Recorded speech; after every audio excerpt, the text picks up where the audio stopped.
la denuncia constante de la violación a los derechos humanos en Venezuela, con amplia experiencia en la política internacional, gestión pública y gestión de equipos orientados a desarrollar programas sociales y democráticos y articulación de agentes de cambio.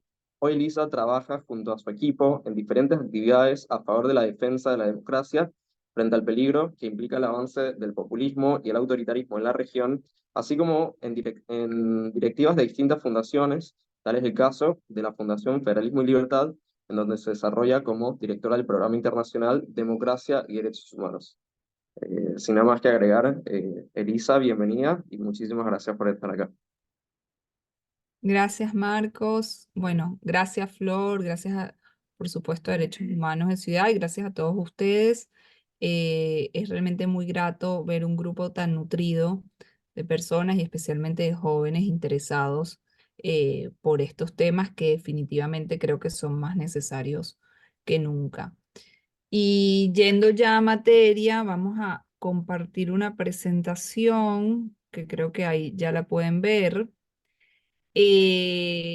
Bueno, quiero comenzar un poco por contarles la realidad que estamos viviendo a nivel regional y lo peligrosa que creo que es muy notorio cómo el autoritarismo en el mundo está avanzando de manera rápida, de manera fuerte y a veces de manera silenciosa porque en muchos casos los demócratas omiten esta situación.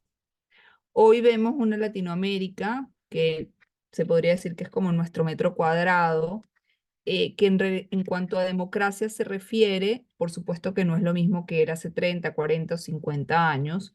Si hacemos una evaluación general, los avances en materia de libertades han sido notorios y gratificantes, por decirlo de alguna manera. En Argentina no está Videla, en Panamá no está Noriega, en Chile no está Pinochet, en Paraguay no está Stroessner, pero de cualquier manera vemos de manera preocupante una reversión durante los últimos años. Y no es casualidad que ahora mismo hablemos de autocracias consolidadas, como el caso de Venezuela, de Cuba y de Nicaragua, o de autocracias en desarrollo, como el caso de Bolivia, de El Salvador, de México, o un estado fallido, como es el caso de Haití.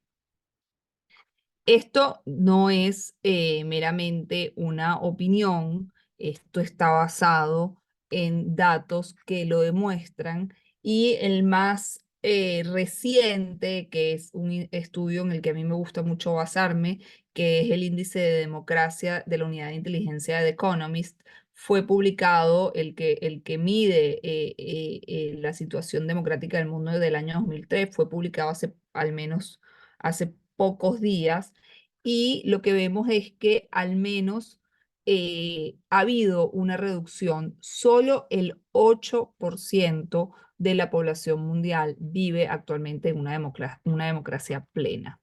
Más del 39%, el 39,4% vive bajo gobiernos autoritarios. Eso significa un incremento del 2,5 con respecto al año 2022.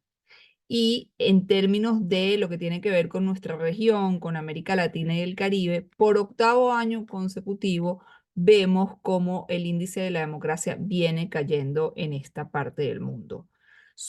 Actualmente tenemos en Latinoamérica solo dos democracias plenas, que son Uruguay y Costa Rica. Pero hay dos regímenes autoritarios, como ya los mencionamos, y en este orden, que es Haití, Cuba, Venezuela y Nicaragua. Poco más de un 1% de la población de la región vive en una democracia plena, pero casi el 10% vive bajo un régimen autoritario. Y quise entrar de manera tal vez tan directa y yendo de forma directa a la materia y de los que les quiero hablar hoy, porque me parece que es importante entender la situación en la que nos encontramos como región, pues evidentemente desde la ciencia política, y creo que hay varios aquí de los que están hoy que son estudiantes de esta carrera, pero hay parte importante de la ciencia política que dice hacer evaluaciones, tanto de lo global, desde lo global como desde lo individual, y es importante diferenciar lo que conforma el todo y en lo que forma las partes. Y actualmente en esta parte, la regresión de la situación es muy compleja para la región. Es un foco evidentemente lamentable, doloroso, la autocracia, la violación de los derechos humanos, la crisis humanitaria, la migración forzada, y pare usted de contar que es básicamente lo que resume la situación de Venezuela hoy. Venezuela, como les comenté, ahí, si podemos pasar gracias, es el segundo país más autoritario de la región después de Nicaragua. Y debo decir que Nicaragua es el único país más autoritario en Venezuela, que Venezuela en Latinoamérica, porque su espacio cívico está todavía más golpeado que el de Venezuela. En Venezuela resiste todavía una lucha democrática completamente respetable y heroica, y al final de esta presentación les voy a hacer una pequeña referencia al respecto. Venezuela, en relación al mundo, ocupa el lugar 142 de este índice, 142 de 167 países. Es decir, solo hay 25 países en el mundo más autoritarios que Venezuela. Y entre estos países, para darles un ejemplo, están países como Afganistán, como Irán, como Corea del Norte o como Rusia. Por eso, y tal vez algunos de ustedes habrán escuchado hablar, el caso de Venezuela es uno de los más conocidos de lo que los politólogos norteamericanos Levitsky y Siblan describen cómo mueren las democracias hoy en día. Y no es tal vez como pasaba en los 70 y en los 80 a través de golpes de Estado, sino utilizando los propios mecanismos democráticos. Si vamos a lo obvio, Venezuela hoy es una dictadura en medio de mayorías democráticas de la región. Pero durante las épocas más oscuras, al menos del Cono Sur y también de otras partes de la región de Centroamérica, entre finales de los 60 y de los 80, Venezuela fue el país con el mayor índice democrático. Tan es así que muchos argentinos, al que incluyó a mi padre, huyeron de la dictadura de estos países, en el caso de mi padre Argentina, para ir a vivir a Venezuela. En lo personal, yo crecí escuchando de parte de mi padre lo que fue la dictadura en Argentina y de parte de mi madre lo que significaba la democracia en Venezuela hace décadas.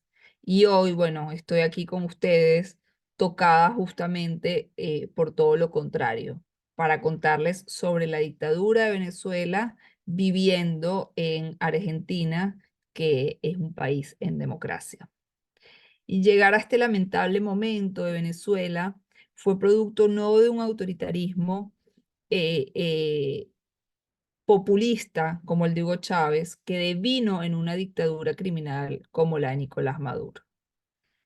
Chávez ganó las elecciones en el 98, estamos hablando ya de casi 25 años, y lo hizo en un país que definitivamente estaba atravesando una crisis económica que generó una crisis social.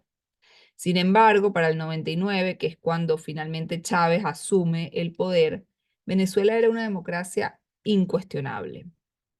De hecho, desde que se logró la democracia en el 58, salvo algunos ataques guerrilleros de la izquierda que, por cierto, apoyaban Fidel Castro, nunca estuvo en juego la democracia de Venezuela, hasta que apareció el propio Chávez en el 92 con un intento de golpe de Estado, que entre otras cosas tenía como meta asesinar al presidente de turno, que era Carlos Andrés Pérez.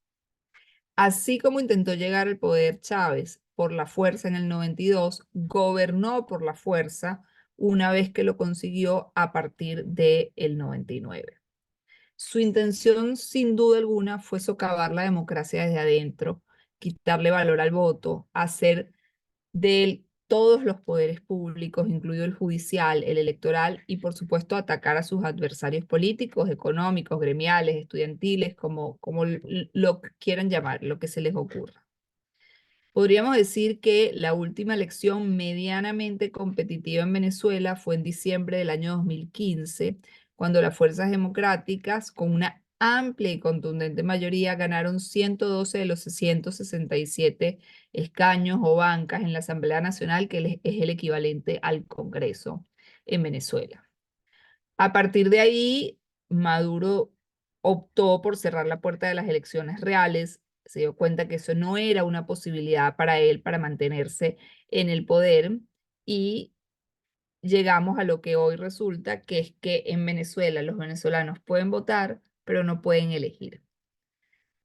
A todo esto se le suma lo que está sucediendo en Venezuela en relación a los crímenes de lesa humanidad que están de hecho siendo investigados por la Corte Penal Internacional. Y esto no es algo menor porque estas violaciones de los derechos humanos en Venezuela no son violaciones aisladas, son una política de Estado. Tal vez me atrevo a decir yo que es la principal política del Estado venezolano. Así es que, a manera de resumen, yo creo que podemos decir hoy que Venezuela, desde el chavismo, desde hace 25 años que gobierna, la definen sin duda alguna tres puntos claros. Una es la emergencia humanitaria compleja, el segundo es el terrorismo de Estado y la tercera es la crisis de refugiados y migrantes más grande del mundo. Brevemente, porque siempre me parece lo más valioso estos espacios poder intercambiar y escucharlos. Pero en relación a estos tres puntos, ¿qué significa la emergencia humanitaria compleja? Cuando hablamos de esto hay que destacar que la palabra final, que es la palabra compleja, significa que esta crisis, la crisis que viven los venezolanos, en donde cada 8 de 10 venezolanos son pobres, no es producto de una guerra, no es producto de una tragedia natural, es producto de un diseño político, porque así lo ha determinado quienes ocupan a la fuerza el poder. Esto lo hacen para tener un mayor control social sobre la población que está totalmente diezmada, humillada, golpeada y por supuesto controlada. Y para mí es muy importante dejar esto claro de nuevo. Los únicos responsables de lo que ocurre en Venezuela son los autócratas que están en el poder. No son las sanciones que tal vez algunos de ustedes habrán escuchado hablar, ni los falsos bloqueos que no existen y que tratan de promover esa narrativa a los aliados ideológicos. En Venezuela, solo entre el año 2000 y el año 2014, entre los años además en los que gobernó Chávez, Chávez murió en el año 2013, los ingresos de Venezuela fueron más de $1 billón. Todo producto de la renta petrolera. Eso fue la renta petrolera y la renta más grande de la historia de Venezuela. Eso significó que ingresaron más de $70.000 millones por año durante 14 años consecutivos. Y en menos de 15 años el chavismo tuvo más ingresos que en cualquier otro momento desde que se fundó la República en 1830. Por supuesto que con ese dinero se hubiesen podido hacer cualquier cantidad de cosas, se hubiese podido reconstruir un país completo, se hubiese podido invertir en desarrollo, en escuelas, en salud, en hospitales. No tendría por qué con ese dinero haber pobres en Venezuela. Pero no fue así y todo ese caudal de dinero fue para que Chávez y cada ministro, cada familiar, cada testaferro, cada aliado de ellos, incluso los aliados internacionales, se volvieran mil millonarios. Llegaron diciendo que habría una revolución y lo único que hicieron fue robar, estafar y dejar en la situación en la que vive hoy Venezuela. Y es por eso que Venezuela, no en vano, ocupa hoy el lugar 177 de 180 países en el índice de corrupción mundial. Es decir, solo 3 países en el mundo son más corruptos que Venezuela. En términos de terrorismo de Estado, y uso este término con toda la intención, especialmente aquí en Argentina, porque evidentemente es un término que tiene muchísima influencia en Argentina, porque nos recuerda las épocas más oscuras de este país. Bajo esta política, el régimen militar llevó a cabo una serie de acciones represivas, incluyendo torturas, asesinatos, desapariciones forzadas, secuestros de miles de personas sospechosas de oponerse al régimen. Estas atrocidades han sido dirigidas principalmente contra disidentes políticos, activistas sociales, estudiantes, sindicalistas y cualquier persona percibida como una amenaza para el gobierno. El objetivo era eliminar la oposición y mantener el poder a cualquier costo utilizando el terror como herramienta de control social. Y esa, como les digo, es la descripción de lo que se llamó el terrorismo de Estado en una dictadura como la Argentina de Videla. Y es exactamente también lo que ocurre en una dictadura como la de Venezuela y la dictadura de Maduro. Hoy en Venezuela hay centros de torturas. En Venezuela existe el centro de torturas más grande de Latinoamérica llamado el Helicoide. De hecho, hay un proyecto que les recomiendo ver si tienen la oportunidad que desarrolló un venezolano que vive aquí en Argentina y que fue preso político sobre realidad virtual del helicoide. Cuando te pones esos lentes, ese casco, puedes literalmente transportarte a un centro de tortura en Venezuela, narrado por expresos políticos. Si llegan a tener no solo la oportunidad y la fuerza para verlo, recomiendo realmente que lo vean. E incluso también les recomiendo que hoy en día vean en Netflix la película Simón, que hace pocos días está en la plataforma y es una película que, entre otras cosas, narra lo que ha sucedido con la represión, la persecución, las protestas en Venezuela y la situación de los presos políticos. Pero lo que pasa en Venezuela, como también pasaba en Argentina, es que no hay solo centros de torturas conocidos, también hay centros de torturas clandestinos. Hoy más de 17 centros de torturas clandestinos en el país. En Venezuela también hay presos políticos, hoy más de 300 y que son torturados constantemente. En Venezuela han asesinado a más de 200 inocentes solo en protestas desde el año 2014, en su gran mayoría jóvenes, personas seguramente que rondan en la edad de muchos de los que ustedes están aquí. De hecho, el año pasado, y gracias al gobierno de la ciudad, pudimos crear un espacio para la memoria venezolana aquí en la ciudad de Buenos Aires, que es un mural que honra a todas las víctimas asesinadas en protestas en Venezuela. No existe en el mundo ningún lugar que tenga estas características y está ubicado, si lo quieren googlear, si quieren ir, en el sector Medalla Milagrosa, es una estación de subte. Y ahí, además del mural que diseñó un artista, está una placa con todos los nombres de estas víctimas. En Venezuela hoy existen desapariciones forzadas. De hecho, ahora mismo al menos hay 5 ciudadanos desaparecidos, muchos de ellos hace muchos meses, porque en Venezuela ser opositor es un delito. Seas dirigente político, seas periodista, seas sindicalista o defensor de derechos humanos. Además es un delito penado, peor aún que un asesinato. Una de las recientes víctimas de esto es una defensora de derechos humanos, una activista muy importante, Rocío San Miguel, quien estuvo en desaparición forzada junto a su hija y varios familiares durante más de 10 días y ya lleva más de un mes detenida de manera ilegal y arbitraria justamente en el helicoide. Y nombro este caso específicamente porque el régimen ha intensificado además los ataques contra las mujeres. Y esto es algo muy importante tenerlo en cuenta, evidentemente, sobre todo esta semana, sobre todo este mes. No solo contra Rocío, contra una periodista, Sebastiana Barrás, contra otra defensora de derechos humanos, Tamara Sujú, y contra, evidentemente, quien es la líder de la oposición democrática hoy en Venezuela, que es María Corina Machado. Yo estoy convencida que los autócratas criminales y los terroristas, como jamás también, porque hay que decirlo, comparten muchas cosas entre ellas, incluyo el odio hacia la mujer. Y finalmente quiero hablar de lo que tal vez es más conocido, al menos en esta parte del mundo, que tiene que ver con la crisis de migrantes y refugiados.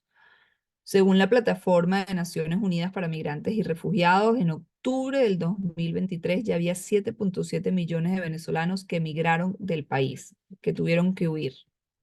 Según el presidente del Observatorio de la Diáspora Venezolana, la cifra actual es de 8.8 millones de venezolanos.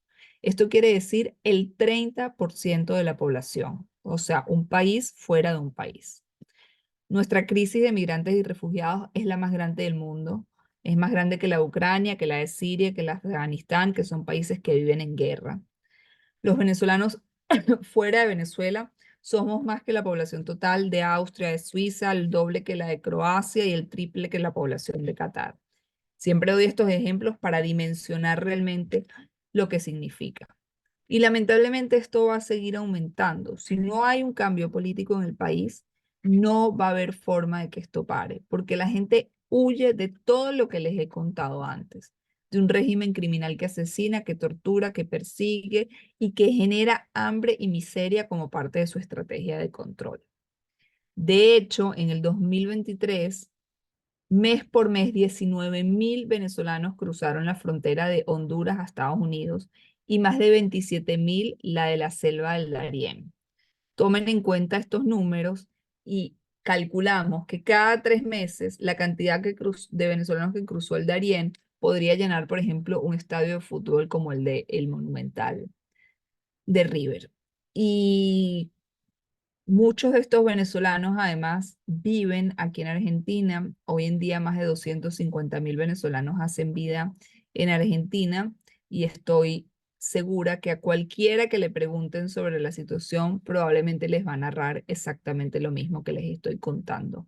Por eso a veces digo, no hace falta solo escuchar a los expertos, sino también hablar con las personas en la calle y entender cuál es su realidad. Y finalmente quiero dejarlas con un mensaje que para mí es muy importante, además de agradecer este espacio que considero definitivamente fundamental, en donde hay que discutir la democracia y sobre todo qué podemos hacer en estos lugares y cómo podemos evitar que suceda en otros lugares. Eh, Porque las víctimas son doblemente víctimas si no tienen el apoyo del mundo y si nadie alza la voz por parte de ellos. Y por eso es tan importante hacerlo y que se informen de lo que sucede. En mi caso particular, yo siempre digo que yo soy orgullosamente venezolana y orgullosamente argentina. Y esto lo digo porque en ambos países, mis países que me duelen, me preocupan y me ocupan, los conozco, los he recorrido y en ambos tengo una meta muy clara. Y en el caso de Venezuela es reconquistar la democracia, la que ya hace muchísimos años que perdimos, y en el caso de Argentina es afianzarla, porque es una democracia que ya tiene 40 años de manera ininterrumpida y hay que seguir viviéndola y fortaleciéndola. Por eso a todos los argentinos siempre les digo que sin importar la profesión, la ocupación, la actividad que tengan, la preferencia política, nunca dejen de defender las instituciones, de defender la libertad, de defender el cumplimiento de la ley, de alzar la voz por aquellos a quienes sus derechos humanos han sido violados. Argentina necesita estar del lado de la democracia y con ello del verdadero progreso. La libertad es un sinónimo de bienestar y es algo que este país, sin lugar a dudas, necesita. Por eso es tan importante que jóvenes como ustedes tengan una visión clara de lo que significa vivir en democracia y que luchen para mantenerla y fortalecerla. Así que, en conclusión, los invito a que reflexionen sobre la importancia de la democracia y de la libertad en nuestras vidas, que seamos defensores activos de estas ideas más allá de nuestras fronteras y que cada uno de nosotros asuma su responsabilidad. De esta manera, sin lugar a dudas, vamos a poder construir un futuro mejor y más justo para ustedes. Así que esto como una breve introducción, no sé si me pasé un poco el tiempo, pero no quiero dejar de escucharlos y de atender a cualquier consulta, comentario o pregunta que tengan. Muchas gracias.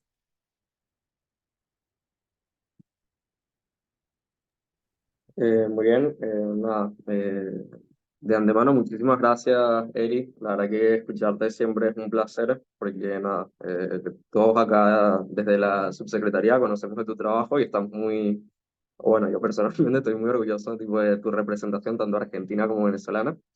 Así que ahora, nada, vamos a abrir para preguntas. Si tienen alguna pregunta pueden levantar la mano o también hacerlas a través del chat. Acá nos fueron llegando algunas preguntas mientras ibas haciendo la exposición. Te voy a hacer la primera, que era, eh, que por qué es relevante la situación en Venezuela para los otros países en la región, por qué nos debería importar los derechos humanos en otros países y en qué afecta a otros países de la región la crisis humanitaria compleja de Venezuela. Sí, bueno, creo que esa es una excelente pregunta, gracias a quien la hizo. Bueno, primeramente yo creo que quienes defendemos los derechos humanos tenemos que tenerlos presentes en nuestro país, en nuestra circunstancia, en cualquier otro país del mundo, sin dobles estándares. Esto es algo muy importante, ¿no? Porque muchas veces uno ve cómo se defienden derechos humanos en algunos países que nos gustan y no en otros. Después, evidentemente, estamos hablando de la región, un país vecino, un país que, como conté, albergó a muchísimas personas que huyeron de las dictaduras del sur en su momento y que fue muy solidario, pero porque además de la solidaridad y de la importancia de los derechos humanos, lo que sucede con Venezuela es que no solo viola los derechos humanos en Venezuela. Hoy el régimen de Nicolás Maduro está traspasando fronteras para violar los derechos de los venezolanos en otros lugares. Hoy el régimen de Nicolás Maduro hace alianzas con autocracias y con regímenes en el mundo, como con Irán, con el terrorismo, con lo que queda de la FARC y del ELN. Venezuela es la entrada del terrorismo a la región. Un caso que tal vez lo puede ejemplificar, y no sé si recordarán, hace 2 años llegó a Argentina un avión venezolano-iraní que estuvo en Ezeiza hasta hace pocas semanas cuando finalmente se entregó a Estados Unidos. Y todo esto lo digo porque es fundamental entender, no solo desde el punto de vista de la solidaridad democrática, de lo que tiene que ver con los derechos humanos, sino también cuando uno hace un análisis geopolítico, la incidencia y la influencia y el peligro que significa tener a dictaduras en el mundo y por supuesto tener a dictaduras en la región con el atraso que esto significa para una región que había evolucionado en términos democráticos y que hoy definitivamente se ve totalmente solapada por las dictaduras, no solo la que tiene más de 50 años como Cuba, sino como dictaduras como Nicaragua y Venezuela que están tratando de tener una injerencia más allá de sus fronteras. Muy bien. Vamos a pasar ahora a escuchar la consulta que tiene Valentín, Valentín Vaca, si puedes desmutearte.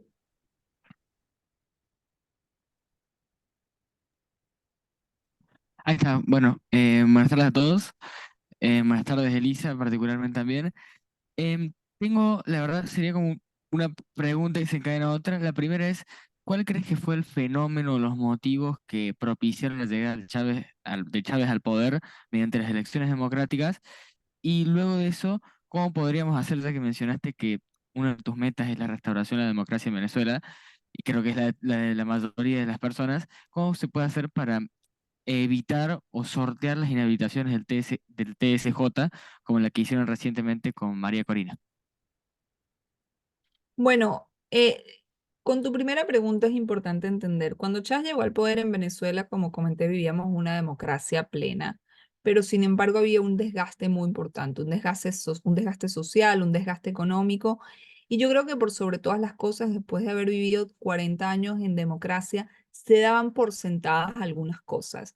No había un valor real de lo que significaban las instituciones democráticas y la importancia de defenderlas.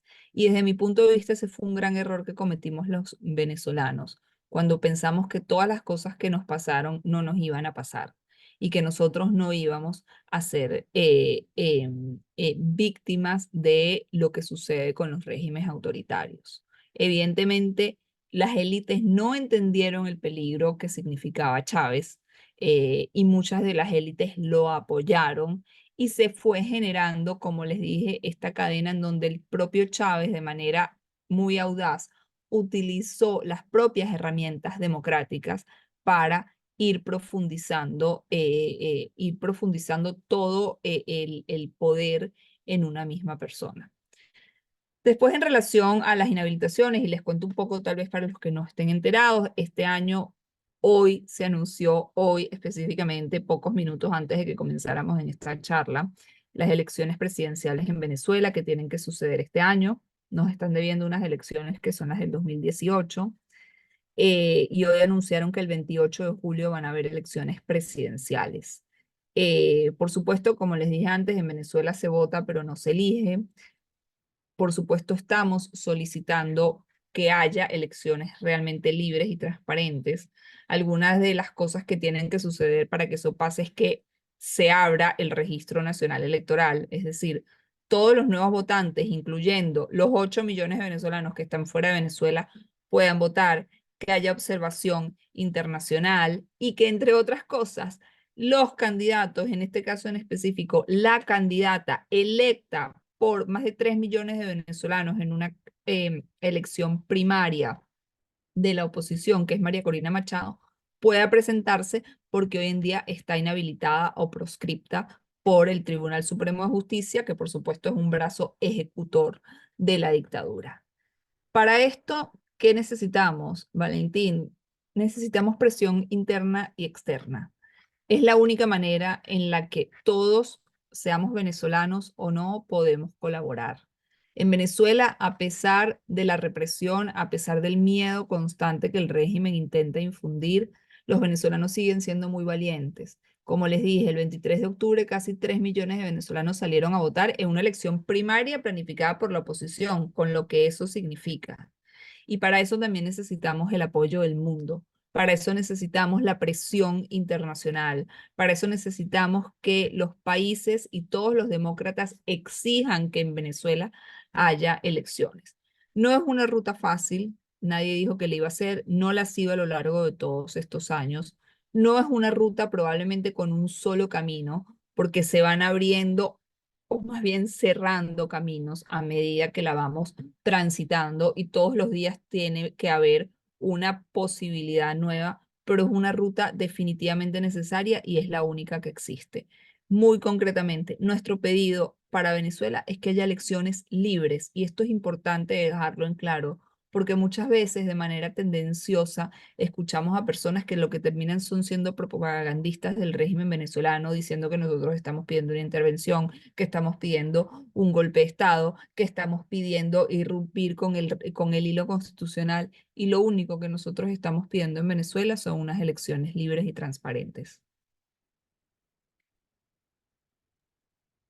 Em, Bueno, sí, me parece que la película, la pregunta también va muy vinculada a otra que hace Hernán por el chat, en el cual consulta si vos sentís que la comunidad internacional o el mundo se está olvidando de lo que es la crisis en Venezuela, ya sea por los acercamientos de Estados Unidos o por otras cuestiones, si sentís que, o bueno, en esto que vos decís que que nada, es importante la presión externa, si sentís esto de que se está olvidando a la crisis venezolana. Mira, ese es un desafío con el que nos enfrentamos los venezolanos y los demócratas del mundo y los defensores de derechos humanos todos los días. Como les conté, lo que sucede en Venezuela no comenzó ayer ni el año pasado, tiene muchos años en desarrollo y ha venido incrementando y arreciando en términos de los niveles de represión. Muchas personas han decidido mirar para otro lado. Eso es una realidad y por eso destaco la importancia de estos espacios. Pero también existe una realidad geopolítica, que el único problema que existe en el mundo no es Venezuela, que tenemos varias guerras sucediendo en la actualidad. Tal vez la más conocida, la de Israel contra el terrorismo mundial, la que sucede de Ucrania tratando de defenderse de la invasión Rusia, la de Siria, que es una guerra que se ha extendido por muchísimos años, y muchísimos otros conflictos. Todos estos conflictos, por supuesto, que llaman la atención de las personas y además, concretamente, hablando de Argentina. Argentina es un país que no está en guerra, Argentina es un país que vive en democracia, pero que está transitando un momento político distinto, un momento político difícil, un momento en donde hay una crisis económica y social y muchas veces nos sentimos, por supuesto, distraídos no solo por las problemáticas grandes, las problemáticas importantes, sino las que tienen que ver con nuestro día a día. Nosotros hemos hecho un trabajo muy importante y la verdad es que en ese sentido siempre he estado agradecida con la sociedad argentina en general, con los periodistas, con los académicos, con las instituciones, en este caso específicamente con Derechos Humanos de Ciudad, porque nos han dado la posibilidad de contar lo que está pasando en Venezuela. Y además lo que está pasando en Venezuela, como les dije anteriormente, no es algo que al menos en un país como Argentina o en toda la región se pueda olvidar, porque cuando uno sale a la calle te vas a encontrar en un kiosco, en una tienda o en cualquier otro lugar, seguramente con un venezolano migrante que te va a contar exactamente lo mismo que yo te estoy contando. Entonces, si bien hay muchos que se han hecho la vista gorda, muchas organizaciones, incluso de derechos humanos, que no han querido hablar de lo que sucede en Venezuela. A mí me pasó durante muchísimo tiempo que toqué puertas de ciertos organismos y de ciertas vertientes políticas específicamente y no me quisieron recibir. Eh, Nosotros vamos a seguir trabajando para eso y nuevamente por eso destaco la importancia de este tipo de espacios en donde definitivamente sentimos no solo el apoyo, sino la importancia que ustedes le dan a hablar de estos temas. Tenemos dos consultas más, Eli. La primera de Martina, que dice si sabe si han habido avances respecto a la cuestión de Venezuela frente a la Corte Penal Internacional, que opina que en ocasiones la situación económica influencia en el sistema político de determinado país. Eh, He visto gente dudando de la democracia solo por la crisis económica. Bueno, creo que eso hace referencia a la situación actual de acá. Sí, bueno, en relación a la primera pregunta, hubo un avance muy importante en días pasados. Como les dije, en la Corte Penal Internacional actualmente está investigando crímenes de lesa humanidad cometidos por el régimen venezolano. Es la primera vez en la historia que esto está siendo investigado sobre un país en la región. Esta es una demanda muy importante en donde además participó Argentina desde el inicio junto a a otro grupo de países. Lamentablemente, durante el gobierno de Alberto Fernández, Argentina decidió retirarse de la demanda. Eso no tuvo ninguna implicancia jurídica, pero bueno, sí fue tal vez como un golpe duro para las víctimas. Y bueno, hoy ha saludado nuevamente la demanda. Pero más allá de esto, lo que hizo el régimen venezolano fue apelar a dicha investigación, diciendo que, bueno, que en Venezuela no se cometen crímenes de lesa humanidad y que ellos están investigando las violaciones de derechos humanos, etcétera, etcétera. Recientemente, la semana pasada, la Corte Penal Internacional se pronunció al respecto y negó esa apelación. Esto ha sido muy importante porque esto significa que la investigación sobre crímenes de lesa humanidad continúa en la Corte Penal Internacional e incluso esperamos que la Corte Penal Internacional, como hizo recientemente en relación a Rusia, pueda comenzar a emitir órdenes de captura contra funcionarios del régimen venezolano. En relación a qué opina que en ocasiones la situación económica influencia en el sistema político de determinado país, he visto gente dudando de la democracia solo de la crisis económica. Bueno, yo creo que este es un desafío al que evidentemente se enfrentan las democracias hoy en día. La democracia tiene esa gran deuda con los ciudadanos. La democracia no ha logrado saldar, si bien el respeto de las instituciones es fundamental, no ha logrado saldar lo que tiene que ver con la parte social, con la parte económica y hay que trabajar en eso. Yo creo que hay que generar una nueva, y vale la redundancia, generación de democracia. No existe mejor modelo que la democracia. Por supuesto que tiene muchísimas imperfecciones, pero es muy importante esta pregunta que hace Martina, porque justamente muchas veces eso es lo que buscan, a personas que personas duden de la importancia de la democracia por otros factores que no se han logrado saldar. Y si bien en el caso específico de Argentina y muchos otros países en el mundo la situación económica ha empeorado y la vida de las personas ha sido mermada en este sentido, nunca podemos poner en duda la importancia de las instituciones democráticas porque justamente eso fue lo que sucedió en países como Venezuela, en donde muchas personas, sin ver más allá, sin entender la importancia de las instituciones democráticas y de alguna manera queriendo una salida fácil, apostaron a Chávez. No hay hambrunas en democracia. Las hambrunas solo suceden en dictaduras y esto es algo que hay que tener claro. Muy bien. Paola Díaz, parece que tenía la mano levantada. Paola, si puedes desmutearte.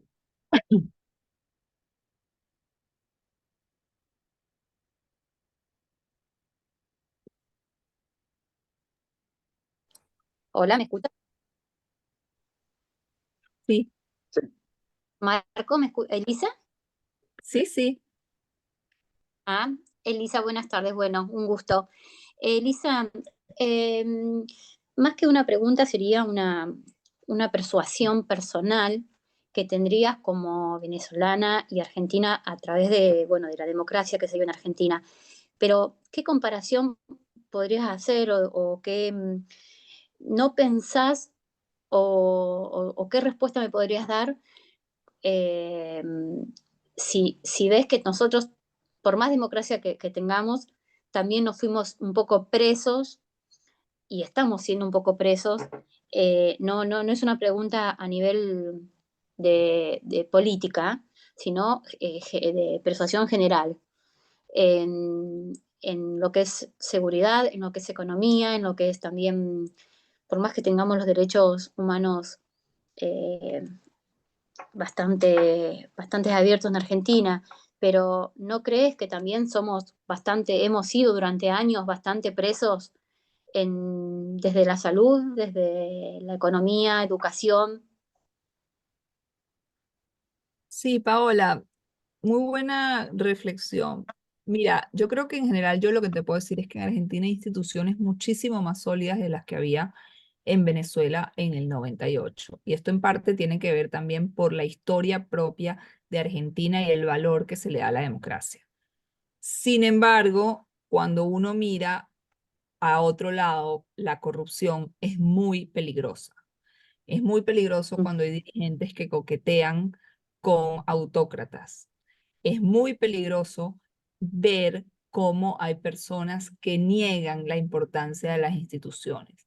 Y nuevamente, por eso mi mensaje tiene que ver con esto, con que lo más importante en este caso y en el caso de Argentina es fortalecer la democracia que ya cumplió 40 años en este país y que Dios quiera va a cumplir muchísimos años más.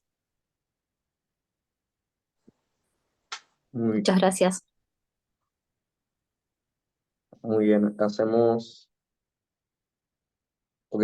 eh, Yo perdón, ¿no? Una pregunta que me quedó como ahí en el tintero, que la vez que nos juntamos me quedó pendiente de hacerte, Eli. Y mi pregunta es si el pueblo, a medida que iban avanzando en sus derechos, se daba cuenta de que esto estaba ocurriendo o realmente no lo sentía como una amenaza, ¿no? A veces uno piensa que que los pueblos, somos pueblos tranquilos, dicen, ¿no? De algunos, somos pueblos mansos, pero la realidad de la pregunta es que quien estaba ahí, ¿no? Y la pregunta es esta, ¿se daban cuenta que avanzaban sobre sus derechos o no lo vieron como una amenaza y no creyeron que iba a llegar hasta donde llegó?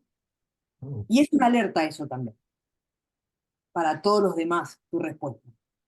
Para aquellos los que creen que porque avanzan un poquito en tus derechos no va a pasar y no lo sabemos. Gracias y gracias por estar. No, gracias, Flor. Mira, yo creo que en Venezuela hubo una combinación muy terrible, muy peligrosa. Y es que el hecho que Chávez fue un populista con mucho dinero, te diría que con demasiado dinero. Y hoy las sociedades en un mundo global, definitivamente yo creo que tienen más herramientas para enfrentar esto. En Venezuela, como les dije al principio, muchas de las cosas que pasaron nosotros de alguna manera no las quisimos ver o no las supimos ver, empezando por el hecho de elegir a una persona como Chávez, que había sido golpista, digamos, que ya había atentado contra la democracia con las armas. Eh, y no la supieron ver ni el ciudadano común, ni las élites que lo apoyaron. Pero a medida que Chávez fue avanzando con su proyecto, fue buscando no solo el apoyo de los venezolanos, como te digo, con muchísima plata, sino también el apoyo del mundo exterior. Y recordemos todas las alianzas internacionales que hizo Chávez y con la que fue comprando la voluntad política de los países.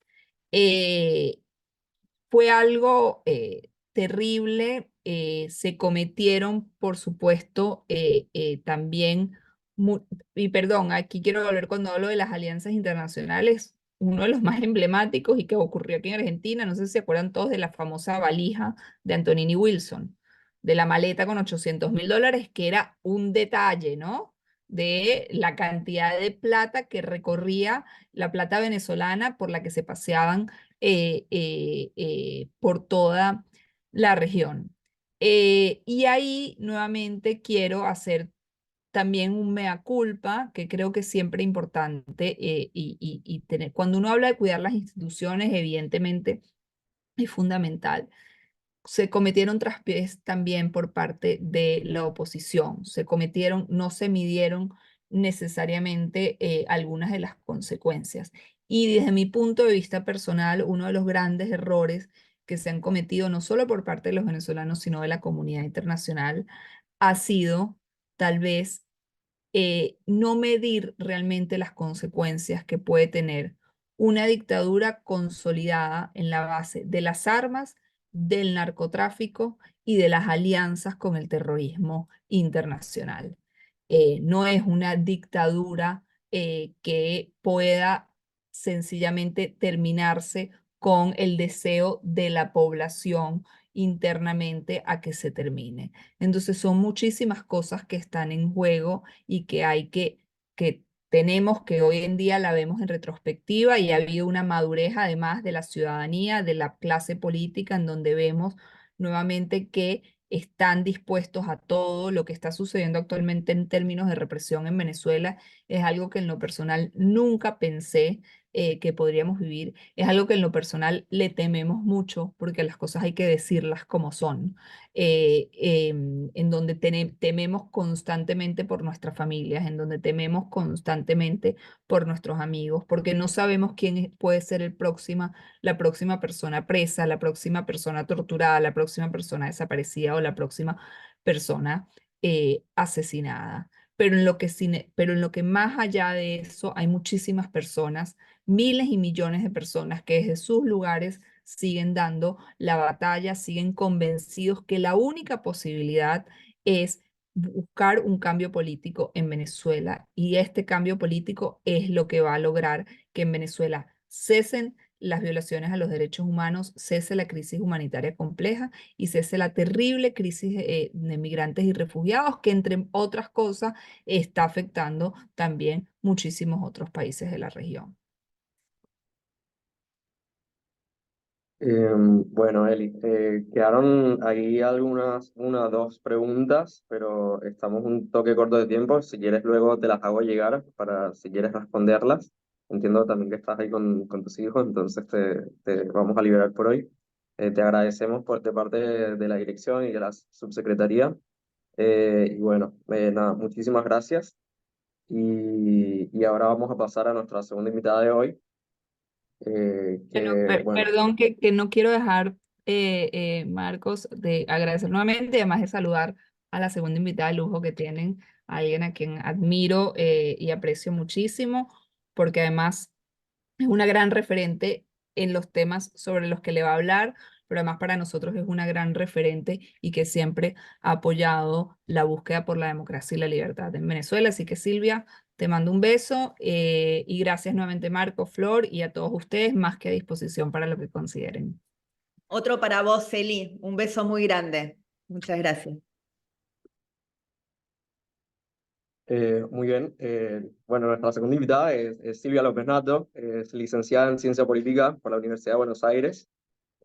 Actualmente se desempeña como diputada nacional por la provincia de Buenos Aires en representación del PRO en su tercer mandato, y desde su banca impulsa decenas de proyectos vinculados a los derechos de las mujeres, así como también numerosas iniciativas vinculadas al fortalecimiento institucional con el objetivo de proteger y robustecer nuestra democracia. Silvia, bienvenida, siempre es un placer. a todos en este encuentro de hoy. Muchísimas gracias, obviamente, a la dirección por la invitación, a Florencia y a todo el equipo por tenerme en cuenta. La verdad es que esta serie de charlas de jóvenes por los derechos humanos me parece que son centrales, porque definitivamente si hay alguien llamado a defender los derechos humanos en el mundo, es la juventud, ¿no? Necesitamos que haya mucho compromiso de los jóvenes y sabemos que lo hay. Y por eso, en particular, hoy quería hablarles un ratito de uno de los derechos humanos que están reconocidos por Naciones Unidas, que son los derechos de las mujeres y la necesidad bueno, de involucrarnos con la igualdad de género, que eso es en definitiva una de los objetivos de desarrollo del milenio, uno de los objetivos de desarrollo que suscribieron las Naciones Unidas en el año 2015. Estamos transitando, ya vamos a cumplir 10 años, y entonces podemos saber cuánto nos acercamos y cuánto no a lograr este objetivo, que es un objetivo global, un objetivo para todo el mundo, pero donde la Argentina tiene mucho para aportar, porque es de las cosas, digamos, de las cuales los argentinos nos podemos sentir orgullosos, que es sin duda los avances que a lo largo de nuestra historia hemos dado para reconocer tanto formal como sustantivamente los derechos de las mujeres y la igualdad de género en general. Así que un poquito vamos a hacer un repaso para que estemos todos en la misma película, de qué hablamos cuando hablamos de este objetivo de desarrollo sostenible. Es el objetivo número 5, pero la verdad es que la igualdad de género como horizonte es parte de varios de los objetivos de desarrollo de los ODS, específicamente es el ODS número 5. Ustedes saben que son 17 los ODS que arrancan el número 1, y probablemente el más importante y el que más compromete la agenda de los derechos humanos es el fin de la pobreza, ¿no? El hambre cero, la salud y el bienestar, la educación y la calidad. Estos son los primeros 4, y el quinto objetivo es la igualdad de género. Pero hay otros objetivos que también se vinculan con este objetivo 5. Ustedes saben que Naciones Unidas dice que estos 17 objetivos tienen que ser abordados en conjunto.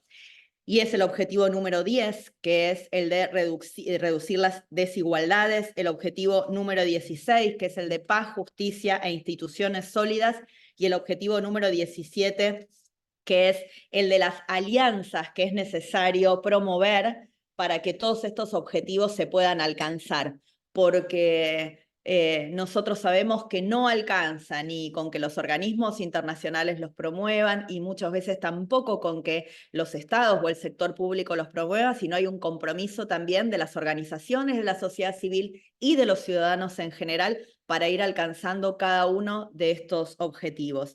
Es en la alianza entre el sector público, el sector privado, las organizaciones de la sociedad civil que podemos ir avanzando en cada uno de estos objetivos. En particular, el objetivo número 5, el de la igualdad de género, tiene que ver con poner fin a todas las formas de discriminación contra las mujeres y las niñas.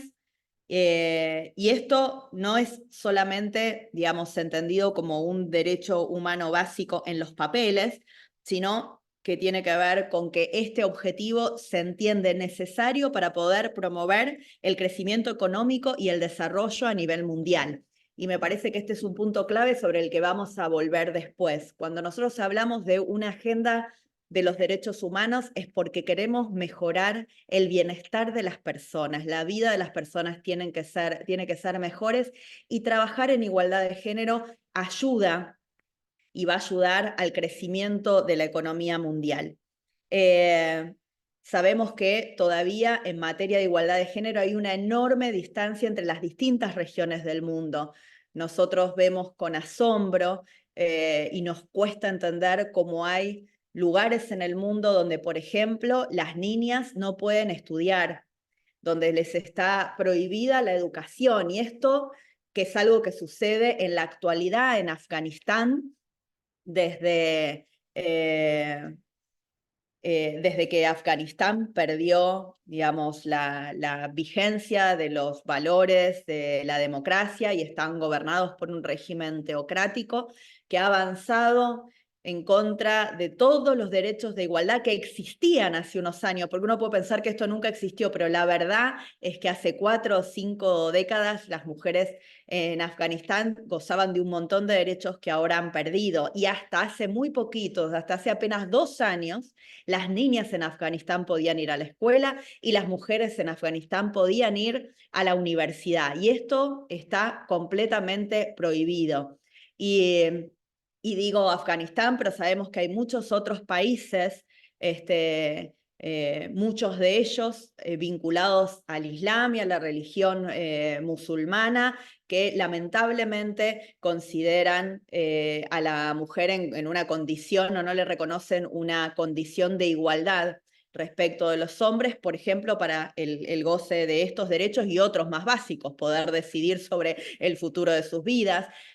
Hay otras regiones del mundo donde, por ejemplo, todavía las niñas están obligadas a casarse por una elección que hacen sus padres, sin tener en cuenta, obviamente, la opinión de estas mujeres que son obligadas a casarse, y uno podría decir, bueno, esto es poco, digamos, no pasa. Sin embargo, miren, les voy a dar el número: casi 750 millones de mujeres y niñas en el mundo fueron casadas antes de los 18 años contra su voluntad, o por lo menos no sabemos si contra, pero que no fue consultada su voluntad.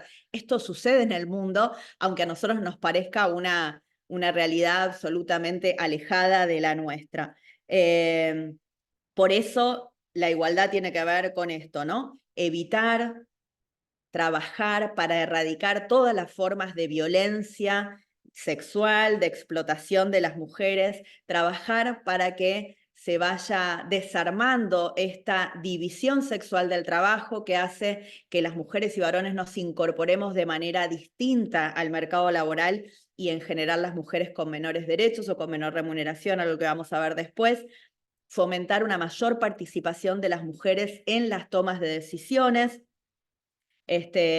Y obviamente, como les dije, todos estos objetivos están conectados, porque cuando hablábamos de la eliminación de la pobreza, nosotros sabemos que esta participación desigual de las mujeres en el mercado laboral o estos impedimentos que existen en algunas partes del mundo para que las mujeres puedan desarrollarse profesionalmente, personalmente, hacen que la mayoría de quienes están en la pobreza en todo el mundo sean mujeres y niños.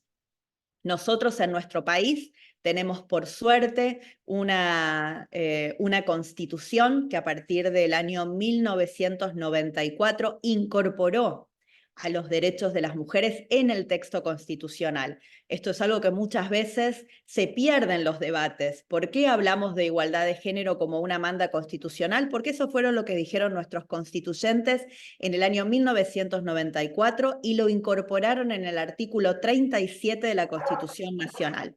El artículo 37 de la Constitución Nacional dice: la igualdad real de oportunidades entre varones y mujeres para el acceso a cargos selectivos y partidarios se garantizará por acciones positivas en la regulación de los partidos políticos y el régimen electoral.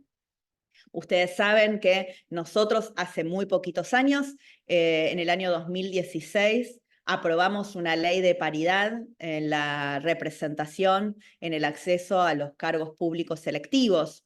Y esto no fue un capricho, esto era una manda constitucional que estaba acá, escrita en el artículo 37 de nuestra Constitución Nacional. Pero además, en el año 1994, los constituyentes incorporaron todo el plexo normativo de tratados de derechos humanos a nuestra Constitución, y entre ellos, en el artículo 75, inciso 23, pusieron que era obligatorio para el Estado argentino legislar y promover medidas de acción positivas que garanticen la igualdad real de oportunidades y trato, y el pleno ejercicio y goce de los derechos reconocidos por esta Constitución y por los tratados internacionales vigentes sobre derechos humanos, en particular respecto de los niños, las mujeres los ancianos y las personas con discapacidad.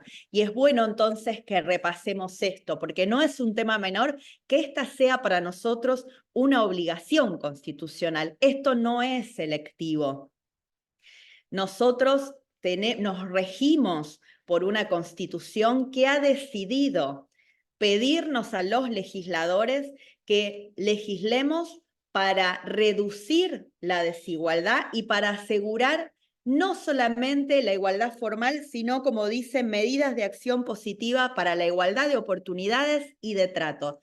Igualdad real, no alcanza con que esté en el texto de la ley. Y esto lo que implica es que no es solamente una manda para los legisladores, sino una manda también para quienes ocupan otros espacios dentro del ámbito público en la República Argentina y que están obligados por nuestra Constitución a hacer políticas públicas para tratar de reducir la desigualdad y también a juzgar con perspectiva de género en lo que compete a la justicia, asegurando que efectivamente los derechos garantizados en la ley se cumplan y asegurando también que se vayan eliminando los sesgos con los que muchas veces se trata a las mujeres por desconocimiento, por falta de capacitación en los ámbitos judiciales.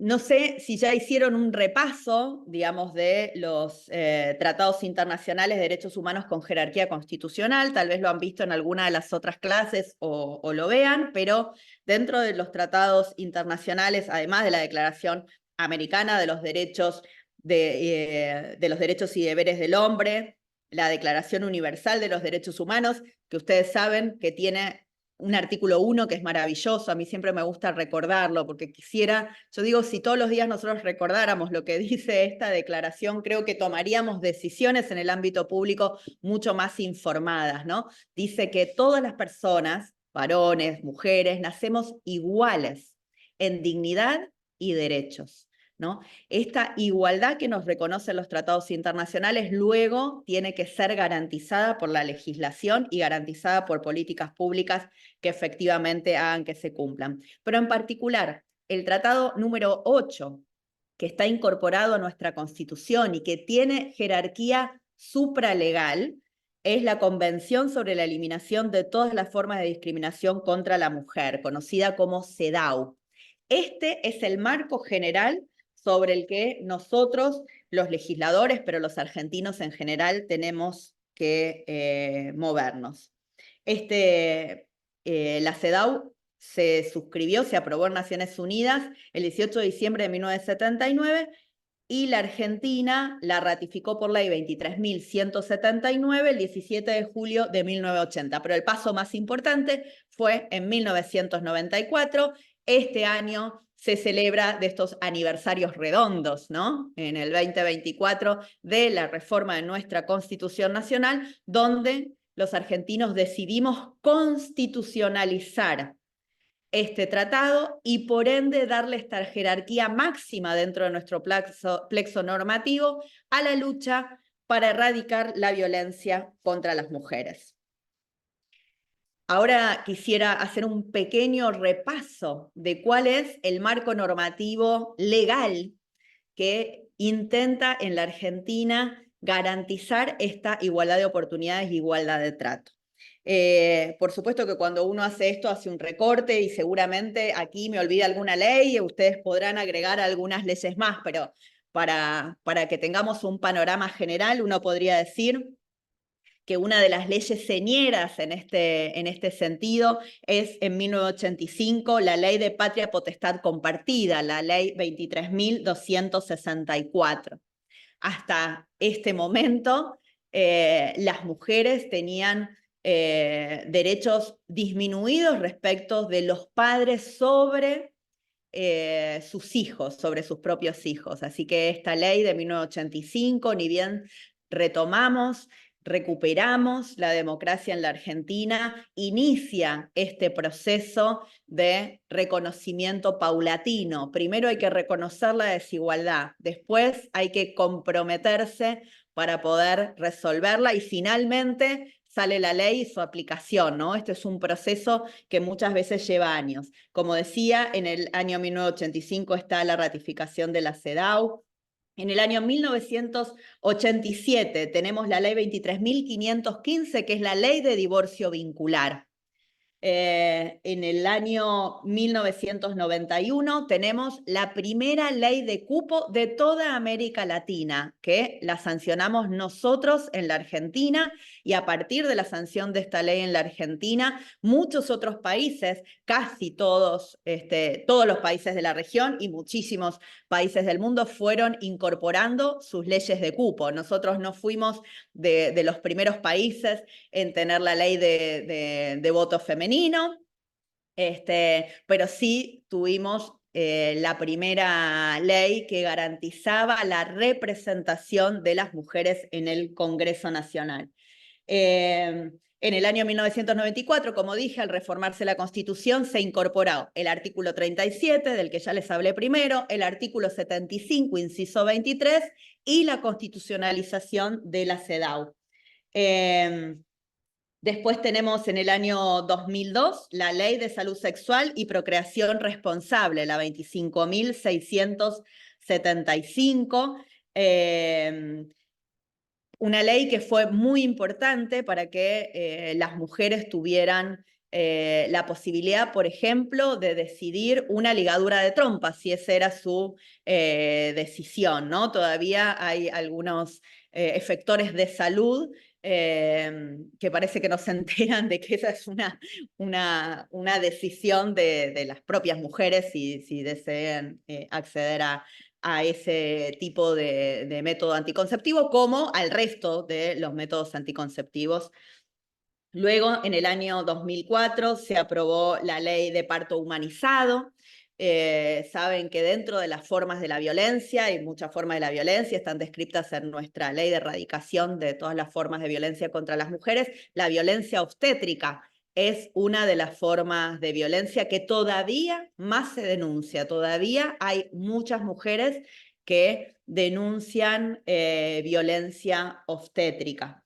En el año 2005 se aprobó la Ley de Protección Integral de los Derechos de Niñas, Niños y Adolescentes. Si bien esta es una ley que es para varones y mujeres, pero también la ponemos dentro de este plexo normativo de igualdad de oportunidades e igualdad de tratos. Esta ley tiene un montón de cosas muy importantes, pero para mí una de las más importantes que tiene esta ley es, primero, el reconocimiento de la autonomía progresiva de niños y adolescentes, ¿no? En la medida en que los niños van creciendo, van ganando en autonomía, y esa autonomía es reconocida por el derecho argentino, entre otras cosas, para que los niños puedan ser oídos en un proceso litigioso que los tiene, digamos, del que forman parte, por ejemplo, en un proceso de familia, y que los chicos puedan dar su opinión sobre la decisión que van a tomar los jueces sobre la custodia de esos chicos, sobre todo si son adolescentes, ¿no? Poder escuchar a los niños. Pero también crea la figura del abogado del niño, del defensor del niño, para que los niños, cuando hay un proceso que los tiene por partes, puedan comprender los derechos que tienen y puedan reclamarlos y puedan ejercerlos. Así que esta ley es muy importante. En el año 2006, la ley de anticoncepción quirúrgica. En el año 2006 también la ley de educación integral, la 26.150, de la cual la famosa ESI, ¿no? Que permite, que garantiza en realidad el acceso a la educación sexual junto con el resto de la educación formal. Tenemos en el año 2009 la Ley de Protección Integral para prevenir y erradicar, sancionar y erradicar todas las formas de violencia contra las mujeres, la Ley 26.485. En el año 2010 tenemos la Ley de Matrimonio Igualitario, la 26.618. En el año 2012 tenemos la Ley de Identidad de Género, 26.743. En el año 2017, la Ley de Paridad de Género, la 27.412. En el año 2018, la Ley Micaela, que es la 27.499. Como les decía, la forma en que uno puede atacar un problema es reconociéndolo, entendiéndolo, y la ley Micaela intenta formar a los distintos efectores públicos en materia de igualdad de género, justamente para hacer que el resto de las leyes se puedan cumplir. En el año 2018 también aprobamos la ley Brisa, la 27.452, que es una ley que reconoce un acompañamiento económico a los hijos de las víctimas de femicidio, que muchas veces quedaban absolutamente desprotegidos porque eran los padres de esos niños los que asesinaban a sus madres, los padres quedaban presos, las madres habían fallecido en esta muerte violenta y esos niños quedaban desamparados. Para eso surgió la ley Brisa, para dar un acompañamiento económico a esos niños. En el año 2018 también convertimos al abuso sexual infantil en un delito de acción pública. Hasta el año 2018 era un delito de acción privada, y como el 80% de los casos de este delito se producían al interior de las familias, no había quien instara la acción penal. Por eso era muy importante que pudieran los fiscales de oficio, como un delito de acción pública, instar la acción penal, y esto fue lo que reformamos en el año 2018. Luego, obviamente, aprobamos la ley de financiamiento de la política en el año 2019, donde incluimos un capítulo que tiene que ver con que parte del aporte público se invierta dentro de los partidos políticos en la capacitación y el fomento a la participación de las mujeres, y en el año 2020 aprobamos la ley de interrupción voluntaria del embarazo, entre muchas otras. Yo les podría decir, no la traje acá anotada, pero que recuerdo ahora, la ley de uso del tiempo, digamos. Nosotros ahora tenemos, a partir de la sanción de esta ley, una primera encuesta nacional del uso del tiempo que ha permitido no inferir, sino conocer con datos, porque esta es una encuesta que hace el INDEC, cómo utilizan el tiempo de manera distinta varones y mujeres, y cuántas horas dedican en general las mujeres a el trabajo doméstico no remunerado, horas que obviamente le quitan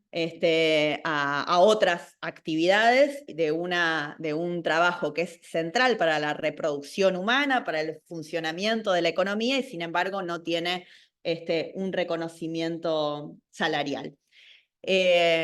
Perdón si fue larguera, pero me parecía que era importante conocer todo este plexo normativo del cual podemos sentirnos orgullosos. Pero además de sentirnos orgullosos, saber que hoy tenemos una protección contra la desigualdad mucho mayor, porque desde el retorno a la democracia, y como digo, con esta decisión que se exacerba y tiene su punto más importante tal vez en la reforma de la Constitución de 1994, los argentinos nos hemos puesto en este camino de tratar de terminar con la desigualdad o achicar esas brechas lo mayor posible.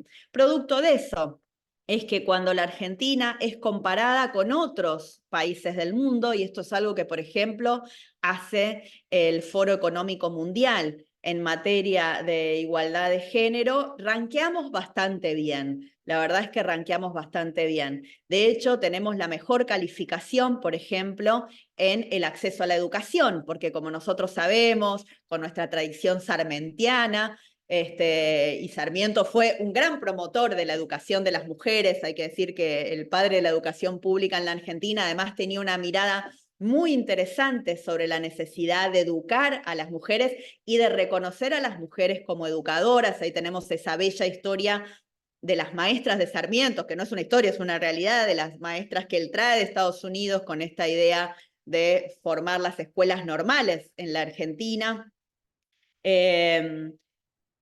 La participación o el acceso tanto de varones como mujeres a la educación, sobre todo primaria, es absolutamente igualitario en nuestro país. ¿Dónde empieza a haber problemas? Bueno, en la medida en que van creciendo con el abandono escolar, donde en el secundario uno de los motivos de abandono escolar, por ejemplo, es la maternidad temprana, que explica casi el 30% del abandono escolar de mujeres, ¿no? Esta maternidad temprana que le impide a algunas niñas, porque la verdad es que cuando tienen 14, 15 años siguen siendo niñas, poder concluir con su educación. Déjeme ver que estoy siguiendo mis papelitos, porque no me quería olvidar de nada. Decía la ley de uso del tiempo. También tenemos mucho trabajo en materia de políticas sociales, que de alguna manera también reconoce el rol importante que tienen las mujeres en la lucha para la reducción de la pobreza, digamos, ¿no? Y por eso sabemos que cuando se empezaron a implementar estos planes universales de asistencia social, que después derivaron en la UH, digamos que es una evolución positiva de eso, porque es una cobertura que va dirigida hacia los niños, pero en un primer momento, digamos, los beneficiarios de esas políticas sociales eran, digamos, las mujeres. ¿Por qué? Porque como cabeza de hogar eran las que garantizaban la subsistencia en estos hogares que estaban en la pobreza. Finalmente, esto que se llamaba el plan Jefas y Jefes de Hogar, no sé si recuerdan, plan Jefas y Jefes, pero la mayoría eran jefas de hogar. Finalmente esto devino con el paso de los años, por suerte, en lo que hoy conocemos como la UH, que es probablemente la política de inclusión social o de contención social, porque lamentablemente, digamos, hay una diferencia grande entre la contención y la inclusión que existe en nuestro país. Pero también tenemos desde la política pública un montón de políticas que lleva adelante el Estado argentino que tienen en este mismo objetivo. Por ejemplo, el Plan ENIA, como os decía, que intenta abordar el embarazo no intencional en la adolescencia, que es un plan que nosotros iniciamos en el gobierno del presidente Macri, pero que después el gobierno que nos sucedió, el de Alberto Fernández, lo continuó y continúa hasta la actualidad, que ha mostrado tener muy buenos resultados en una reducción drástica de la maternidad adolescente, digamos, no deseada, y eso sabemos que repercute en el aumento de las posibilidades de que esas niñas terminen su educación secundaria y accedan en mejores condiciones al mercado laboral. Y otra serie de iniciativas que intentan ir reduciendo esta desigualdad que todavía persiste. Como les decía, entonces nosotros como país rankeamos bastante bien en el ranking que hace el Foro Económico Mundial, tanto en acceso a la salud, en acceso a la educación, como en participación política de las mujeres, donde rankeamos horrible, pero horrible, entre los últimos países medidos.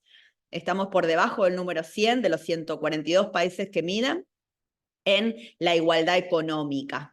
Y este es el gran desafío pendiente que tenemos en la Argentina. La participación económica de las mujeres sigue siendo tremendamente desigual. Hay desigualdad en el acceso al mercado laboral, principalmente por estas tareas de cuidado que sobrecargan a las mujeres y que le dejan menos horas disponibles, o en algunos casos ninguna hora disponible, para poder insertarse en el mercado laboral, como la brecha salarial que existe en la Argentina, tanto medida a nivel global, lo que cobran las mujeres por todas las actividades que realizan y lo que cobran los varones, donde la brecha es cercana al 27%, como también las diferencias que existen aún en la misma posición, cuando mujeres y varones ocupamos la misma posición en el mercado de trabajo. Y esta diferencia es probablemente la más difícil de corregir de todas, porque necesita, ya sí, no de tantas leyes, pero sí de mucha inversión y de mucha política pública. En primer lugar, porque las mujeres nos insertamos en los sectores de la economía de menor remuneración. Cuando uno ve la escala de remuneraciones por sectores de la economía, aquellos donde hay participación mayoritaria de mujeres son los de menor remuneración. El sector de la educación, el sector de la salud, el sector del trabajo doméstico.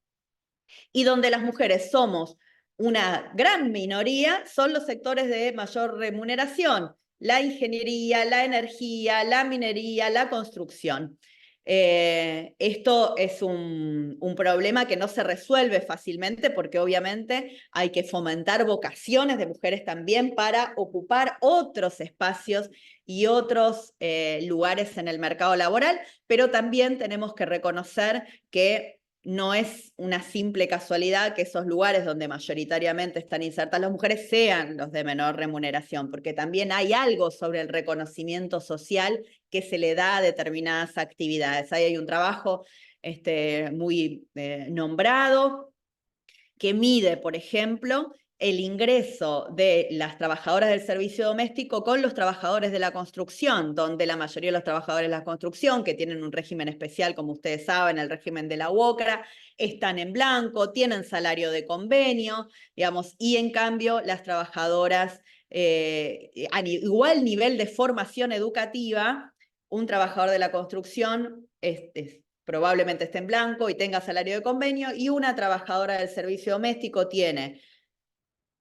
probablemente está en el 75% que está en negro, pero aún si estuviera en blanco, tiene un régimen laboral que tiene menos derechos que el régimen general, que la LCT, ¿no? Así que ahí hay algo que también tiene que llamarnos a la reflexión y a saber que hemos avanzado muchísimo, pero que todavía estamos lejos de que podamos sentirnos completamente orgullosos de haber construido un país, una sociedad donde haya igualdad real de oportunidades para todos, independientemente de nuestro género. Bueno, hasta aquí. Ya les di una lata larga y ahora quedo abierta a las preguntas y a lo que tengan ganas de conversar. Muy bien, ahí puse unos aplausitos porque la verdad que quedé impresionado. O sea, de verdad, nada, muchísimas gracias por esta exposición, Silvia.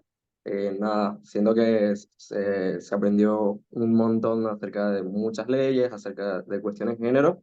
Acá te voy a presentar algunas preguntas que me parece abordaste un poco ya al final de la exposición. Las voy a agrupar, estas tres preguntas que me parece que son bastante similares, de Marina Artese, Nahuel Caña y Martina Ballester, que preguntan inicialmente cuáles crees que son las asignaturas pendientes en materia de derechos humanos para las mujeres, en vista de los desafíos actuales en materia de género y políticas públicas. ¿Cuáles son las principales iniciativas que consideras necesarias para promover la igualdad de género y fortalecer el papel de las mujeres en la sociedad y en la política? Además, cree que la eliminación de la línea 144 es contraproducente. Y por último, estando tan cerca del 8 de marzo, te quería preguntar qué iniciativas o políticas crees que son necesarias para promover la participación política de las mujeres en Argentina. Te diría esas tres. Bueno, muchísimas gracias por las preguntas.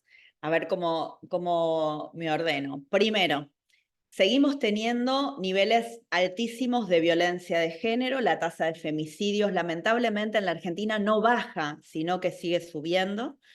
Y esto tiene que ver con que tiene que ser un llamado de atención con que por más que se haya invertido mucho, por más que se haya capacitado al personal, tenemos la línea 144 que es muy importante que siga existiendo porque definitivamente es el primer lugar donde cualquier mujer víctima puede saber que tiene a alguien del otro lado para atenderla en un estado de emergencia, de necesidad. Pero definitivamente lo que hemos hecho no alcanza. Evidentemente hay que hacer más y probablemente esto tiene que ver con estas condiciones estructurales que todavía no hemos logrado penetrar con la política pública. Y esto es parte de la deuda pendiente que tenemos. Tenemos una deuda pendiente en materias de cuidados. Tenemos un sistema de cuidados que es muy limitado en la Argentina. No tenemos jardines de 3 que cubran a la totalidad de los niños en la Argentina, ni hablar de 3 para abajo, ni hablar de ese cuidado entre los 45 días que una mujer tiene que reintegrarse al trabajo, porque la licencia en la Argentina, que son solo 90 días, la licencia paga de un trabajo formal, digamos, ¿no? Son 90 días, pero después del nacimiento son 45. Es cierto que uno puede retrasar y tomarse 60, retrasar el momento del parto, pero eso es todo en detrimento de la salud de la mujer, ¿no? Esperar hasta el último momento, llevando una panza de 9 meses a trabajar para tratar de acumularte días para no tener que volver inmediatamente al trabajo en un proceso donde además sabemos la dificultad, las que hemos sido madres, que significa afrontar el puerperio, la dificultad física, emocional, para poder organizarse también con un niñito, con una niñita de 45 días y tener que volver al trabajo, amamantar, ir y volver, si es que podés hacerlo, llevar tu hijo al trabajo. En muchos casos no hay lugares para dejar a los niños. Y ni hablar, no hay lugares públicos, ¿no? Las mujeres que pueden pagar pueden dejar a los niños en una guardería, la que están trabajando en blanco también cumpla la ley y tengan una guardería o le den una remuneración para poder contratar una guardería. Pero el 50% de los argentinos trabaja en negro o trabaja sin estar en relación de dependencia, ¿no? Trabaja en negro o es monotributista o es autónomo. Ni monotributista, ni autónomos, ni trabajadores en negro tienen garantizado ningún derecho para esas mujeres que son madres y que tienen que volver al mercado laboral porque falta una política de cuidados. Tenemos un tema con licencias, son cortas.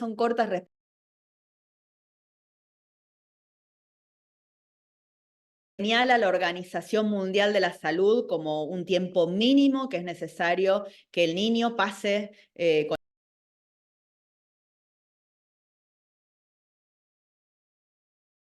acompañamiento que se necesita en esa etapa de altísima vulnerabilidad que es la de los recién nacidos. Nos falta la infraestructura para poder acompañar a esas mamás que quieren volver a trabajar y que recién con suerte a los 3 años o a los 4, dependiendo el lugar del país donde les tocó nacer, pueden enviar a sus chicos a una escuela para que puedan recibir asistencia, digamos, y estar contenidos durante 4 horas. ¿No? 4 horas, porque todavía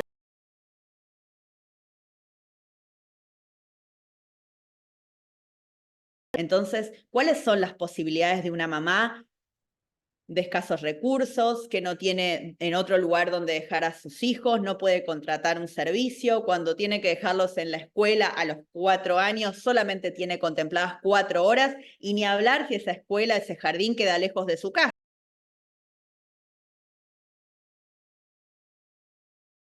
Es muy difícil pedirle a esa mujer que se inserte en el mercado laboral. Esa no inserción en el mercado laboral reproduce que ya estaba en una condición socioeconómica desventajosa, cuando tiene un hijo está en una situación aún peor, digamos, que antes, porque tiene que lidiar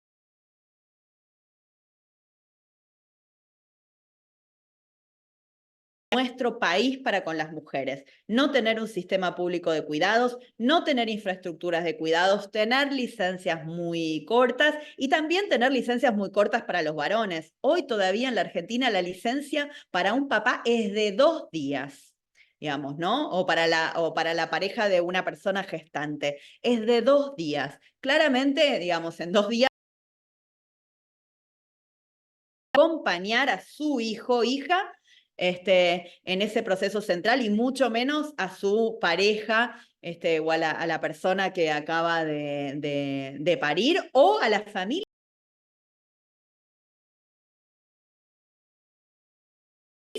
igualitarias para los adoptantes, que también las requieren, y esa es parte de la deuda pendiente que tenemos. Entonces yo les diría,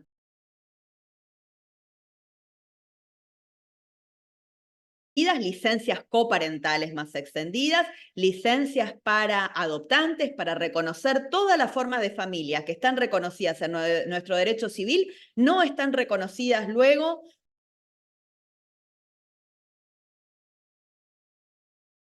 porque adoptan. Tenemos que mejorar la inserción laboral de las mujeres y, como yo decía, el reconocimiento salarial de las actividades que realizan las mujeres, que es distinto a la inserción, ¿no? Tenemos que lograr que las mujeres se inserten en lugares de mayor remuneración, pero también remunerar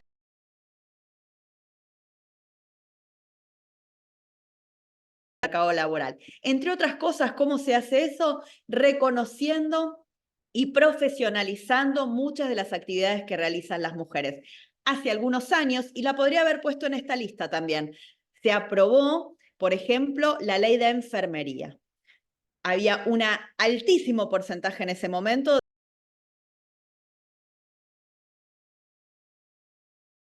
un buen reconocimiento, ni buen reconocimiento salarial, ni una ley específica que lo protegiera. ¿Qué pasó? Una de las cosas que pasó cuando esos derechos se garantizaron, que aumentaron.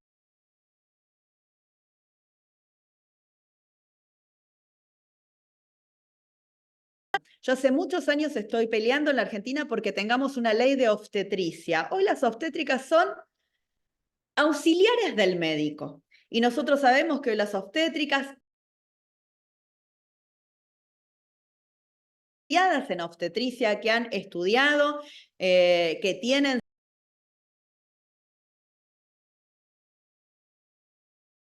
salarial. Estoy seguro que el día que tengamos ley de obstetricia, en lugar de tener 98% de mujeres obstétricas, vamos a tener una proporción más pareja.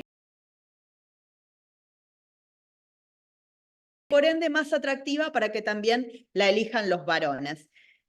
Lo mismo pasa con las trabajadoras del servicio doméstico. Las trabajadoras del servicio doméstico siguen estando mayoritariamente en negro y además con un régimen que, si bien a lo largo de los años ha ido mejorando, incorporando algunos derechos, sigue siendo un régimen disminuido respecto a otro tipo de trabajo. Una cosa absolutamente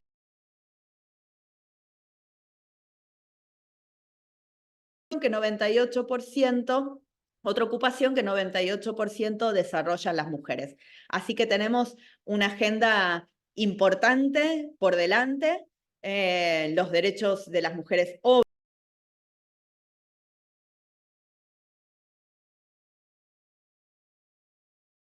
poder contribuir al desarrollo económico de la Argentina es si liberamos toda esa potencia productiva de todas esas mujeres que hoy no pueden acceder al mercado laboral. Hoy una de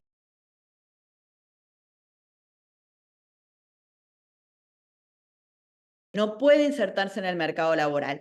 Eso es una enorme pérdida de valor para nuestro país.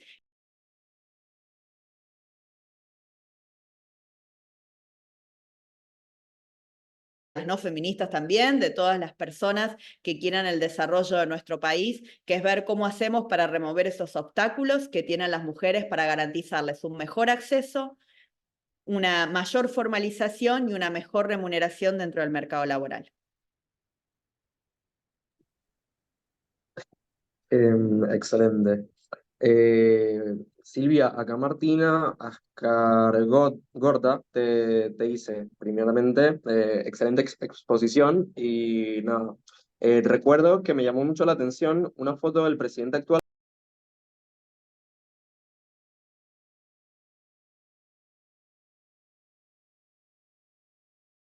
y haber sacado para cambiar esta situación. Sí, definitivamente a las mujeres nos cuesta muchísimo llegar a los máximos niveles de decisión ejecutivo. A nivel del legislativo, digamos, a través de las leyes de paridad, de cupo primero y de paridad, mejoramos la participación de las mujeres en la política, pero todavía hay un salto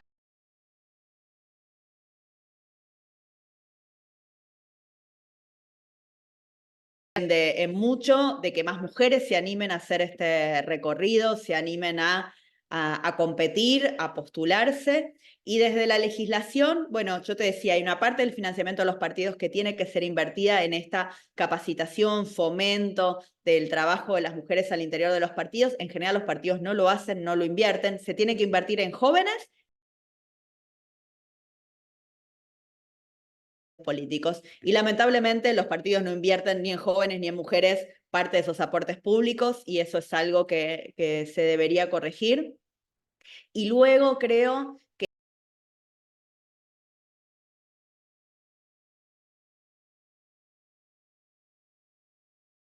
que las las mujeres que llegan a los lugares más altos de poder, a los lugares ejecutivos, muchas veces llegan en un camino muy difícil, imitando, digamos, el camino de los varones, o tienen unas condiciones muy extraordinarias.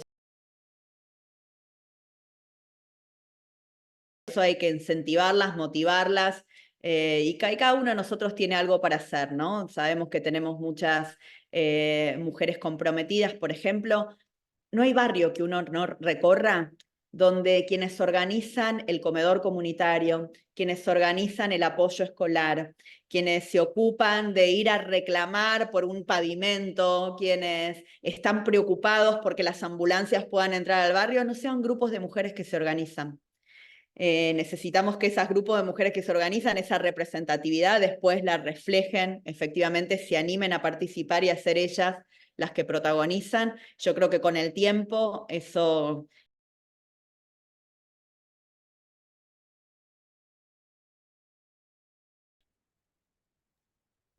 Muy bien. Por último, Valentín tiene una consulta, tiene la mano levantada desde hace un rato. Valentín, si puedes participar.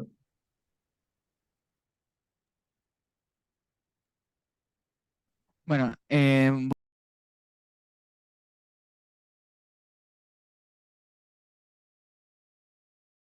cuál era la agenda que había que llevar a cabo con respecto a los derechos de la mujer, llevándote un poco más al lado de particularmente la violencia de género. ¿Cuáles serían las próximas políticas que se pueden tomar de gran relevancia, además de ser particularmente en ese área? Muchas gracias. Gracias a vos, Valentín, por la pregunta, porque acá quiero hacer gala de algo que hicimos y hacemos en el gobierno de la Ciudad de Buenos Aires, y que creo que es una política que debiera ser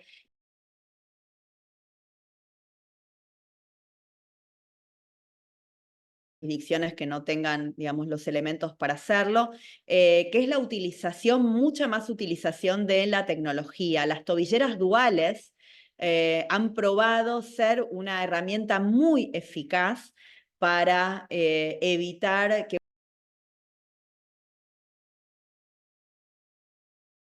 ¿no? En la estadística de la ciudad, las mujeres que reciben esas tobilleras duales son el 100% asistidas ante una situación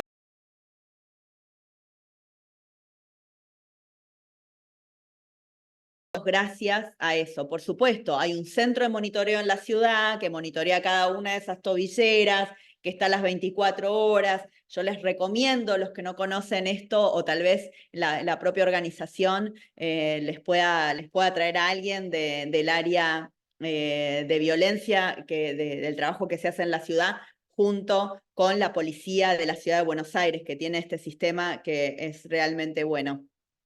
Pero luego también hay que trabajar mucho en el acompañamiento a las víctimas de violencia. La violencia de género inicia siempre destruyendo psicológicamente a las mujeres. Primero, antes de llegar a la violencia física, siempre hay un estadio de menosprecio, de hacer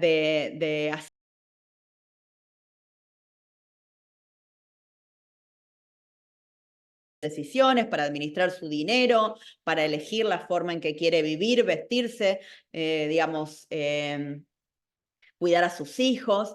Y esto también es algo de lo que hay poco trabajo en general, ¿no? También en la ciudad de Buenos Aires hay programas que buscan la reinserción económica de las mujeres, de una mujer que ha sufrido violencia y que necesita un tiempo para recuperarse, estar acompañada y poder reinsertarse en el medio laboral, tener autonomía. Durante el gobierno anterior se implementaron unos subsidios. Los subsidios sirven para la emergencia, pero nada más que para eso. Hay que generar capacidades para que esas mujeres vuelvan a tener oportunidades o tengan por primera vez oportunidades de autonomía y de autonomía económica. Es muy difícil que una mujer sin autonomía económica pueda salir del círculo de la violencia. Entonces, la autonomía económica es central, y por eso la agenda que yo les decía, que es la agenda pendiente en la Argentina, qué es lo que muestra el mundo cuando mira a la Argentina, qué nos falta. Nos falta reducir esa brecha económica de acceso al mercado de trabajo entre varones y mujeres. porque eso va a ayudar a reducir la pobreza, porque eso va a aumentar las oportunidades de desarrollo personal de las mujeres y porque eso va a ayudar a disminuir la violencia también, permitiéndoles a las mujeres salir de esos círculos violentos de manera autónoma para poder subsistir ellas y sus hijos. Muy bien, Silvia, muchísimas gracias por tu participación. Ahora creo que Flor quiere mencionarte algo, capaz. Primero que nada, Sil, gracias. Gracias realmente porque ni bien me comuniqué con vos para que seas parte de esta iniciativa, de este proyecto que tenemos con los chicos, donde todo lo llevan adelante los chicos, como verás. Dijiste que sí, como siempre, con esa predisposición que siempre tenés para con nosotros. Así que, primero que nada, gracias por sumarte. Nos vemos probablemente el viernes, seguramente, Sil. Nos vemos el viernes, ya estamos hablando de la temática. Y después agradecerle a todos los jóvenes que sé que están en épocas de exámenes algunos, que llegan tarde de trabajar, que están con inscripciones en materias y que algunos están cursando, pero aún así se hacen este espacio para participar y que sepan que los necesitamos y por eso los convocamos todo el tiempo. Yo quiero Gracias. dejarles un mensaje final, digamos, ya que tenemos el 8 de marzo, y el 8 de marzo es un día para la reflexión, entre otras cosas porque nos olvidamos, pero recordamos a las mujeres trabajadoras, y nunca más significativo que en este momento de la Argentina para recordar eso, ¿no? Recordar el rol que tenemos las mujeres o que no tenemos las mujeres en el mundo del trabajo y lo importante que es recuperarlo. Nosotros vivimos y gozamos y disfrutamos de unos derechos y de unas libertades que fuimos construyendo juntos en la democracia, y lo construimos juntos peleándola, nadie nos regaló nada. Entonces no abandonemos la lucha porque todavía queda mucho, y si no lo hacemos nosotros, no lo hace nadie. Así que un beso grande, grande para todos y muchas gracias por invitarme a compartir este ratito con ustedes.